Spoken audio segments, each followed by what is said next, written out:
ആ ശക്തി സഹായിച്ചാൽ ഇതൊക്കെ പെട്ടെന്ന് തിരിച്ചു വരും. ഒട്ടും അധൈര്യപ്പെടേണ്ട, ഞങ്ങളുടെ എല്ലാവരുടെയും പ്രാർത്ഥന കൂടെയുണ്ട് എന്ന് കുടുംബാംഗങ്ങളോട് പറഞ്ഞു.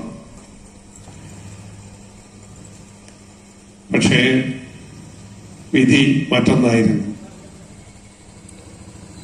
പിറ്റേ ദിവസം കാലത്ത് 11:35 വെന്റിലേറ്ററിൽ തന്നെ